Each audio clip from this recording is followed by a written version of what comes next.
Dear students, अस्सलाम वालेकुम। हम चैप्टर फिफ्थ के सेल साइकिल के बारे में डिस्कस कर रहे हैं।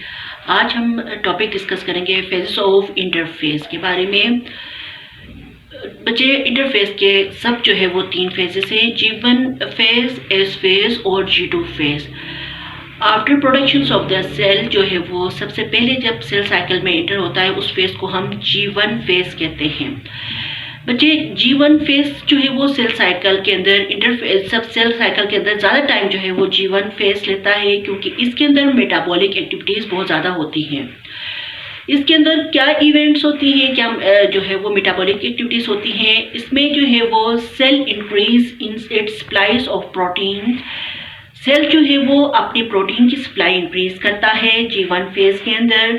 इसके बाद इसके अंदर cells increase numbers of the organelles. Cell के अंदर जो है वो numbers of the organelles increase होती हैं, यानी ऑर्गेनलीज में आप माइटोकॉन्ड्रिया, राइबोसोम्स, गोल्जी कम्प्लेक्स वगैरह जो है वो इनके नंबर्स इंक्रीज होते हैं, क्योंकि आगे जाके इनकी जो है वो सेल ने डिवाइड होना है, इसीलिए ये जो है वो इनके नंबर्स इंक्रीज होते हैं, यानी डबल हो जाते हैं। इसके बाद जब ये होते हैं तो सेल के अंदर जो है वो also cell grow in a size. Cell जो है वो सेल की साइज ग्रो कर जाती है। और इस G1 फेज के अंदर जो फोर्थ इवन होता है वो cell makes enzymes required next phase. Cell के अंदर ऐसे एंजाइम बनते हैं जो अगले फेज के लिए ज़रूरत होते हैं, यानी जो है वो सेल के अगले फेज के लिए, यानी या वो रिप्लिकेट हो या डुप्लीकेट हो, सेल के उसके लिए नेक्स्ट फेज के लिए ऐसे एंजाइम्स की जरूरत होती है। वो एंजाइम इस फेज के अंदर बनते हैं। बच्चे, G1 फेज के बाद सेल इंटर हो जाता है S फेज में। एस फेज के अंदर जो है वो एक इम्पॉर्टेंट जो इवेंट्स होता है वो डुप्लीकेशंस ऑफ क्रोमोसोम्स होते हैं, यानी क्रोमोसोम्स डुप्लीकेट कर जाते हैं। क्रोमोसोम्स पहले सेल्स के अंदर जो है वो chromosome single numbers of chromatid पर मुश्तमिल होता है, जबकि एस फेज में जो है वो ये क्रोमेटिड्स डबल हो जाते हैं और डबल नंबर्स ऑफ क्रोमेटिड्स बन जाते हैं। सेल्स के ये क्रोमेटिड की जो ज्वाइनिंग पॉइंट होता है उसको हम सेंट्रोमियर कहते हैं, और ये क्रोमेटिड्स इसका एक बाजू यानी एक इसका स्टेन होता है, जबकि ये जो है वो एस फेज में ये डबल हो जाता है। और एस फेज जो है वो सेल की साइक्लिंग के लिए बहुत ज़्यादा इम्पोर्टेंट है। सेल यहाँ पे डुप्लीकेट नहीं होता है तो सेल आगे इंटर जो है वो सेल साइकिल के अंदर आगे इंटर नहीं हो सकता है, सेल डिवाइड नहीं हो सकता है, इसलिए डुप्लीकेशंस ऑफ क्रोमोसोम्स भी बहुत ज़रूरी है। बच्चे, इसके बाद ये यहाँ पे सिंगल नंबर्स ऑफ क्रोमेटिड्स, यहाँ पे डबल नंबर्स ऑफ क्रोमेटिड्स बन जाते हैं। अब एस फेज के बाद सेल जो है वो इंटर होता है G2 फेज में। G2 फेज के अंदर जो इवेंट्स होते हैं वह यहाँ पे जो है वो प्रोटीन्स प्रिपेयर्स होते हैं। ऐसे प्रोटीन की प्रिपरेशंस होती है जो कि आगे विच use spindle fibre formations in next phase. इस ये जो है वो ऐसे प्रोटीन यहाँ पे बनना स्टार्ट हो जाते हैं जो आगे अगले फेज में, यानी सेल साइकिल का जो नेक्स्ट फेज होगा वो माइटोटिक फेज या एम फेज, उसमें जो है वो स्पिंडल फाइबर की फॉर्मेशन करेंगे। ऐसे प्रोटीन की यहाँ पे फॉर्मेशन होती है। अब आपके यहाँ क्वेश्चन होता है कि अगर यहाँ पे प्रोटीन की फॉर्मेशन नहीं होती है तो क्या होगा।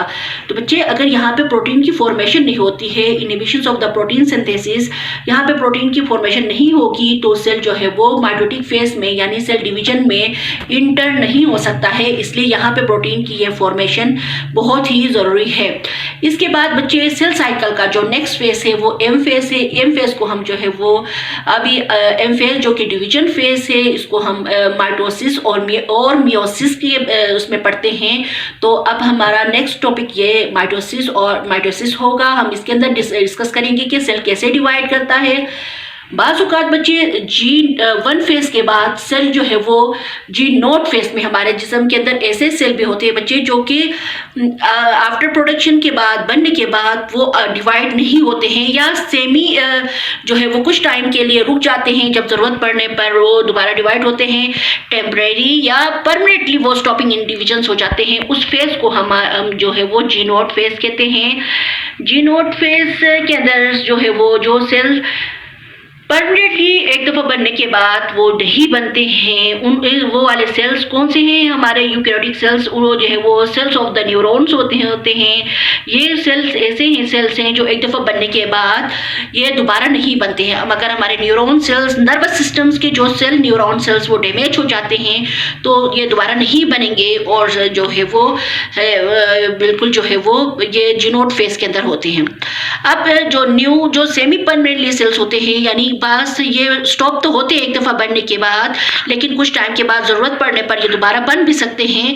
तो ऐसे सेल जो होते हैं वो लिवर के और किडनी के सेल्स होते हैं। ये सेमी परमानेंटली सेल्स होते हैं। ये सेल साइकिल में इंटर हो सकते हैं इनकी रिक्वायरमेंट के लिए, रिक्वायरमेंट पर।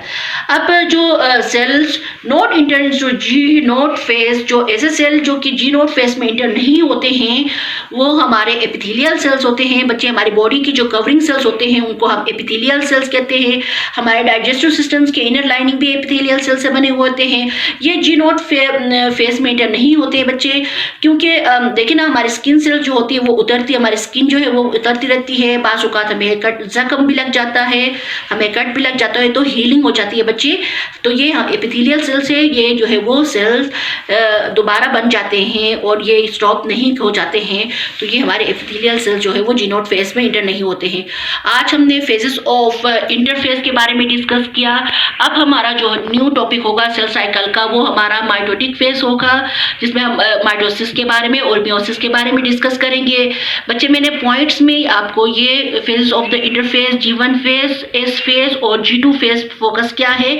इसके अंदर क्या क्या होता है, इसके अंदर क्या क्या इवेंट्स अकर्स होते हैं, मैंने आपको बता दिया। अब अगला हमारा टॉपिक माइटोसिस का होगा। आप एक दफ़ा अपनी बुक को सामने रखते हुए ये पॉइंट्स को आप पढ़ें बच्चे, आपको समझ में आ जाएगा। बहुत बहुत शुक्रिया जी।